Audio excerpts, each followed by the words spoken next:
Graça e paz, povo, como vocês estão? Tudo bem? Dias Dominis, dia do Senhor hoje, e vamos fazer essa exposição aqui de Romanos, já até para preparar você para esse dia, para você ir para o culto do Senhor, o adorar, o exaltar o seu nome, engrandecer o seu nome, mas antes precisamos tratar sobre algo muito importante, principalmente no texto que vamos expor, no texto que vamos estudar, ou num texto que vamos refletir hoje, que fica aqui em Romanos 9. Vamos continuar a nossa série de exposição de Romanos. E só para vocês entenderem um pouquinho do contexto de Romanos 9, eu sempre gosto de começar com um contexto mais atual, com alguma série, algum filme e tudo mais. E uma série que eu sou bastante fã, inclusive um dos meus amigos é muito fã dessa série, que é de Breaking Bad. A gente tem o Walter White, Send My Name, I am Heisenberg. Então, o Heisenberg, o Walter White, quando chega no final da série, quando ele vê tudo que fez, ele percebe uma situação inusitada. Ele percebe que uma verdade que chega a ser brutal. Mas a verdade dói. Mas é a verdade, deve ser compactuada, deve ser falada. Consequências não são injustas. As consequências são resultados. Muita gente olha para Deus do mesmo jeito que olha para um gerente de banco, para um político ou para qualquer profissão que está lhe atendendo. Sente que ele te deve alguma coisa. Ah, não, eu fiz isso, Deus me deve alguma coisa. Eu dei o dízimo, Deus me deve alguma coisa. E é exatamente nisso que Paulo destrói todo o orgulho, todo esse sentimento humano em Romanos 9. O texto de Romanos 9 em si não foi feito para massagear ego humano, não foi feito para massagear ego de ninguém. O texto de Romanos 9, não só Romanos 9, mas a Bíblia inteira não foi feita para massagear seu ego, foi feita para mostrar verdades, foi feita para mostrar a soberania de Deus, para mostrar que tudo que se faz só lhe deu glória, como diria Martinho Lutero, somente a glória é para Deus. Romanos 9, principalmente, foi escrito para esmagar a ideia de que Deus tem qualquer tipo de dívida com o homem, de que qualquer ato que Deus toma a decisão segundo a sua soberania possa ser injusta com o homem. Paulo levanta a pergunta que todo mundo faz quando ouve sobre a eleição incondicional, ou a predestinação, ou a soberania, ou sobre a graça de Deus. Isso é injusto. E a resposta bíblica para isso é: rapaz, injustiça já seria se Deus nos salvasse sem condenar ninguém. Porém, Deus condena o seu filho. Deus condena o seu filho para salvar aquele que ele escolhe. Ele pode salvar somente um de toda a humanidade que passou sobre a terra. Isso já seria graça e misericórdia, porque Deus não deve salvação a nenhum ser humano. Se, vamos levantar aqui uma hipérbole gigantesca, se Deus quiser condenar toda a humanidade, que não vai acontecer, e salvar uma pessoa, ele tem o direito, segundo a sua soberania, porque ele não está em dívida com o ser humano. Não é por obras que somos salvos, mas é pela escolha incondicional dele. Ele salvando apenas um já é graça e misericórdia. Ele condenando todo o resto é justiça. E é isso que Paulo bate aqui no texto de Romanos 9, do verso 14 ao verso 18, que vamos fazer a breve exposição hoje. Vamos ler, vamos entrar nas questões do texto. Então, vamos ler. Verso 14. Que diremos então? Que Deus é injusto? De modo nenhum. Pois ele diz a Moisés: terei misericórdia de quem eu tiver misericórdia, e terei compaixão de quem eu tiver compaixão. Assim, pois, isto não depende de quem quer ou de quem corre, mas de Deus. Aqui tem misericórdia. Porque a Escritura diz a Faraó: foi para isto mesmo que eu levantei, para mostrar em você o meu poder e para que o meu nome seja anunciado em toda a terra. Logo, Deus tem misericórdia de quem quer e também endurece quem ele quer. É um dos textos mais poderosos assim de Romanos que vamos estudar. Vamos passar uma nuance para cada ponto. Deixar o texto falar. Não ser da minha boca, não ser da boca de Igor, não ser Igor falando, mas o texto fala por si só. Não queremos o magistério, queremos que a Bíblia interpreta a própria Bíblia. E é por isso que eu irei fazer essa exposição, para deixar o texto falar. Paulo faz essa pergunta, que Paulo gosta de fazer. Que diremos então? Que Deus é injusto? E no mesmo momento ele responde, quase como um grito, depois de ter falado no verso 13: amei Jacó, porém desprezei, porém odiei Esaú. E Paulo faz essa pergunta. Que diremos então? Que Deus é injusto? Ele dá um grito aqui. Era para estar em caps lock isso aqui. De modo nenhum. Paulo já sabia que a mente humana iria se revoltar com a soberania divina. Paulo sabia que a mente humana iria se revoltar contra a soberania do Senhor. Porque é natural. O homem odeia a ideia de não estar no controle. O homem, o ser humano, precisa estar no controle para se sentir bem. Precisa estar no controle das coisas. Quando uma coisinha sai da sua agenda, brabo, irritado. Ah, não sei o que, esse trânsito aqui, já fica irritado. O ser humano pode aceitar. Até bom, que a gente vê até isso em outras religiões. Um Deus amoroso, um Deus que passa a mão na cabeça, um Deus terapeuta. Não, você não é assim, você é uma boa pessoa. Um Deus coach, você vai vencer. Você é vitorioso, você é meu escolhido. Você vai ter todo o dinheiro desse mundo. Um Deus motivacional. Continue. É isso que eu te digo.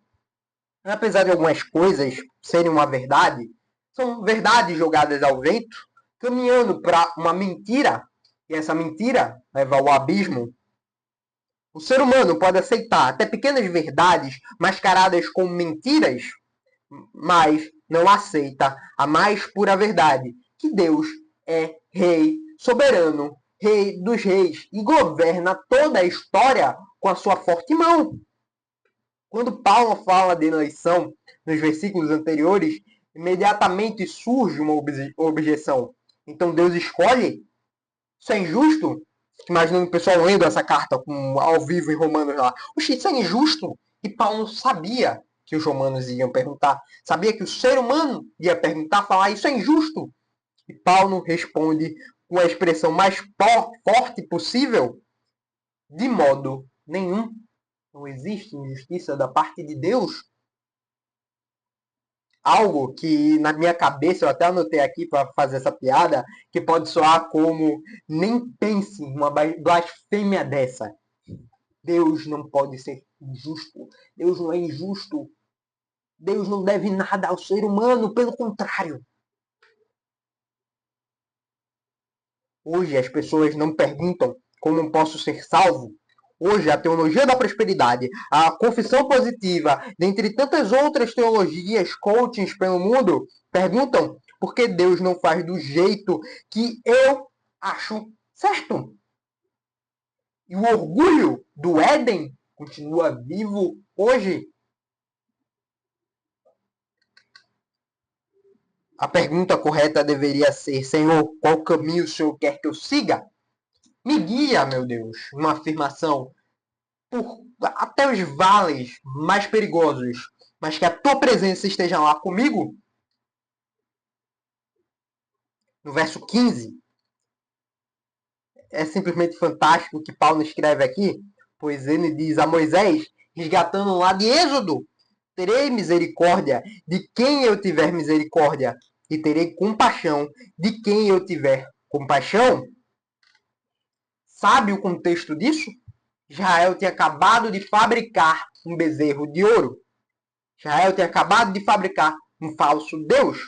O povo merecia, sabe a justiça que o povo de Israel merecia naquela hora? Destruição, juízo e condenação. E foi isso que Deus falou que iria fazer. Mas Deus, entre muitas aspas, mudou de ideia. Por amor ao seu nome. Deus demonstrou misericórdia. Não por justiça com aquelas pessoas que elas são coitadinhas, que merecem a mão no passa-cabeça, mas por, primeiramente, amor ao seu nome e, segundo, porque Deus é um Deus misericordioso. Perceba uma coisa importante. A misericórdia não é um salário que o ser humano recebe. A misericórdia, ou a graça, se a gente for entrar em muitas aspas aqui, nessa citação de Êxodo, é nada mais que um favor imerecido. Se alguém exige misericórdia da parte de Deus, se alguém fala, eu sou bom o suficiente para não ir para o inferno, por mim mesmo, sem depender nenhum ponto de Deus, essa pessoa já não entendeu o que a misericórdia e a graça de Deus significa. Você só consegue bater no peito e falar, eu mereço estar aqui, se você chegar no inferno. Se você chegar num abismo, cair nas profundezas do inferno, você consegue bater no seu peito. Eu cheguei aqui pela minha força e pela minha resistência, pela minha tudo nesse caminho. Aqui fui eu que cheguei. Eu. Mas para o céu não é seu esforço, não é um salário que Deus tem que te pagar. É simplesmente a graça, que é de graça, que Ele lhe dá. Você não bate na porta do INSS celestial dizendo, Deus, libera meus benefícios aí, bora que já está atrasado, quarto dia útil do mês, temos que pagar a conta. Não, não tem isso. Não é um salário, você não bate no INSS lá do céu. Deus não é um funcionário da criatura. Deus não deve salvação a ninguém. Deus não deve salvação a nenhum ser humano. Deus nos salva porque Ele é amoroso, Ele é gracioso e faz tudo por amor e o engrandecimento do seu nome. Se Deus fosse apenas justo, que é o que o pessoal fala, isso daí é injusto, então vamos trazer a justiça de Deus à tona. Se Deus fosse justo e não misericordioso, eu, você e qualquer pessoa que já pisou aqui na face desse planeta estaria condenado. A existência da graça é um dos maiores milagres possíveis. É um milagre absurdo para o ser humano. Porque alguém que não consegue se salvar, que estava caminhando perante o abismo, estava caminhando para o abismo, o Senhor moldou o coração, tirou o coração de pedra, colocou um coração de carne e o trouxe ao caminho, ao reino do Filho do seu amor. No verso 16, Paulo escreve, assim, pois, isso não depende de quem quer ou de quem corre, mas de Deus, que tem misericórdia. Esse versículo é um soco no orgulho humano religioso, um soco ao orgulho legalista humano, de não pode usar saia, senão você não é salva, não pode usar saia, senão você vai para o inferno, você não pode faltar um domingo à igreja para comemorar o aniversário dos seus pais. Paulo destrói essas falsas seguranças. Paulo destrói esse legalismo com a seguinte frase: não depende de quem quer. Não é na sua força. Não é no seu legalismo. Você pode passar a vida inteira não pintando a unha, usando saia, não usando calça comprida, não deixando a barba crescer, deixando o cabelo baixo. E ir para o inferno do mesmo jeito. Ou seja, o de quem quer não depende do desejo humano, da vontade humana ou da decisão humana. Ou, quando Paulo continua, ou de quem corre, não depende do esforço humano, você não consegue alcançar correndo a salvação. Não é por seu mérito, por uma meritocracia. Não é um desempenho religioso. Hoje eu orei mais que você. Haha, vou ser mais salvo. Haha, eu vou estar do lado, no colinho, puxando a barba do papai. Não, não é isso. A salvação não nasce da inteligência, não nasce da moralidade, não nasce do esforço, não nasce da tradição, não é um pedigree espiritual. Paulo não está dizendo você não é salvo porque você é melhor. Ele está literalmente escancarando aqui. Você é salvo porque Deus lhe escolheu segundo a sua soberania vontade. Isso humilha qualquer um. Porque no fundo a gente gosta de pensar coisas sobre a gente. Deus viu algo especial em mim, então vai acontecer alguma coisa, ele viu algo especial em mim, por isso que me escolheu. Mas não, Deus responde. O especial que tem em você, sabe o que é? É a minha graça. Ou como ele responde para Paulo lá em 1 Coríntios, a minha graça te basta. No verso 17, ele usa o faraó como exemplo, volta lá para Êxodo, porque a escritura diz a faraó, foi para isto mesmo que eu levantei, para mostrar em você o meu poder, e para que o meu nome seja anunciado em toda a terra. Paulo traz o exemplo mais desconfortável do Antigo Testamento, faraó. Thanos, se a gente for voltar no universo Marvel, na cultura pop atual, achava que tinha o controle do destino, que podia matar metade da população do universo e sair ileso e ter esse controle. Faraó também achava que controlava tudo, mas ambos descobriram uma coisa fantástica, ou triste, dependendo do ponto de vista. O homem não ocupa o trono do universo. Um titanoco, o titanoco, no caso, não ocupa o trono do universo. Faraó endureceu o coração. Ou melhor, Deus endureceu o coração de Faraó, que não é nada mais do que entregar ao Faraó aos seus desígnios, aos seus desejos pecaminosos. Zombou de Deus e oprimiu Israel. E Deus usou até a rebeldia dele para glorificar seu nome. Se a gente for pensar um pouco mais à frente em Atos, a gente vê o povo judeu que crucificou o autor da vida. Crucificou Cristo Jesus. E Pedro fala lá em Atos 3, se eu não me engano, vocês crucificaram o autor da vida. Os romanos só foram os executores, mas eles executaram por causa de vocês.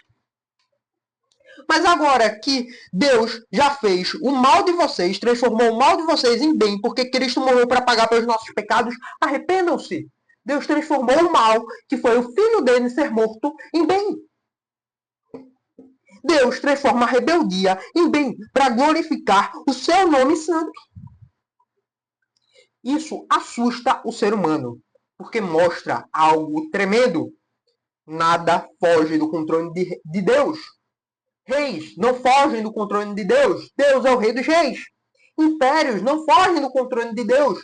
Deus governa os impérios com a sua forte mão.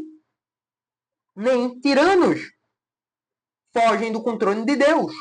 Nenhum tirano na história. Nero, que matava os cristãos, iluminando Roma, usando o corpo dele como luz, incandescente, com fogo queimado vivo. Um tirano louco. Não fugiu do destino de Deus. Stalin, com os gulags e todo o mal que fez, não fugiu de Deus. O austríaco lá da Segunda Guerra, que conquistou parte da Europa, não fugiu da mão forte de Deus, está condenado. Mussolini, que dominou a Itália, caiu, não fugiu do controle de Deus. Crises econômicas, crises históricas não fogem do controle de Deus. Deus controla tudo. A história não está solta. Deus não veio, morreu, ressuscitou, se afastou e agora está no seu trono esperando um belo dia que o sol vai explodir. Não! Deus governa a história. Deus não improvisa. Deus conhece todas as coisas. E o verso 18 fecha com chave de ouro. Logo Deus tem misericórdia de quem quer e também endurece a quem ele quer. Paulo não suaviza sua carta para massagear o ego dos romanos. Paulo não suaviza sua carta para massagear o nosso ego. Ele não pede desculpas para a soberania de Deus. Quem tenta deixar Romanos 9 menos ofensivo e não fala desse versículo aqui, não fala dessas nuances do texto, geralmente deixa o texto completamente irreconhecível. E a minha luz ia caindo aqui, rapaz. O endurecimento de Faraó não foi Deus criando maldade no inocente, foi Deus entregando Faraó aos seus desígnios, entregando Faraó ao seu próprio pecado. Faraó já era rebelde. Deus simplesmente o entregou ao seu próprio coração. entregou a sua vontade pecaminosa. O mesmo sol que derrete a cera endurece barro. A presença absoluta e grandiosa de Deus quebra alguns, condena alguns, os faz serem vasos de desonra e endurece outros. E esses que endurece os faz serem vasos de desonra. O Evangelho salva uns, escandaliza outros. Isso revela o Evangelho, e aqui Romanos 9, revela o coração de cada pessoa. Romanos 9, 14 ao 18, destrói a idolatria do ego humano, que muitas vezes, como diria Timothy Keller, se torna um Deus falso no nosso coração. A mensagem central do Evangelho, a mensagem central do texto de hoje é bem simples. Deus não deve nada a ninguém. Se ele condenasse todos, todo ser humano continuaria sendo justo. Se ele salva alguém, uma única pessoa, isso é misericórdia e graça. E isso, quando você entende isso, muda tudo, muda a sua percepção. E isso nos leva a perceber que devemos parar de agir como se Deus estivesse em dívida com a gente, com o ser humano. Muita gente acha, eu oro, eu vou à igreja, eu sou bonzinho. Começa a pensar que Deus é obrigado a te recompensar. E não é assim. A graça que Deus lhe dá, a salvação que Deus lhe dá, não é um pagamento. A salvação deve gerar humildade. O cristão verdadeiro olha para si e pensa, eu fui alcançado, Deus me alcançou, apesar de mim, apesar do meu pecado, apesar das minhas vontades falhas, Deus mudou o meu coração e me alcançou. Isso mata a arrogância espiritual, comparação com outras pessoas e o orgulho religioso. Devemos confiar na soberania de Deus. Deus controla até Faraó, que era basicamente o Deus vivo, é o Deus vivo para os egípcios, é um Deus que governa ali o Egito, que governava o Egito, entre muitas aspas, Deus com D minúsculo. Imagine se Deus não governa a sua vida. O mundo parece um caos, com guerras, corrupção, crise, violência, isso nos deixa ansiosos. Mas Deus continua no trono, governando com a sua forte mão. Nenhum governante acorda a Deus de madrugada com uma surpresa. Eu diria que é Deus que acorda o governante de madrugada com uma certa surpresa. E isso nos mostra como devemos correr para Cristo, porque o coração endurecido, o coração sem entregue às nossas vontades é um perigo real. Quando mais ninguém resiste à verdade, mais frio pode ficar. Então não brinque com o Evangelho. Corra para Cristo, vá atrás de Cristo, porque ele é o caminho e a verdade e a vida. Evangelize, pregue o nome de Cristo, porque o nome de Cristo precisa ser pregado. As pessoas precisam conhecer a Cristo, conhecer o nome dele. E devemos pregar isso com desespero. Porque tem gente que nunca ouviu, não conhece verdadeiramente o nome de Cristo. A gente apresenta, fala do nome de Cristo, e os eleitos, Deus os salvará. Deus os guardará. A mesma palavra, a palavra do Evangelho, salva, confronta, endurece, mas ela também transforma o coração das pessoas. E esse foi o vídeo de hoje. Espero que você tenha gostado. Clica no vídeo aí do lado e até o próximo vídeo.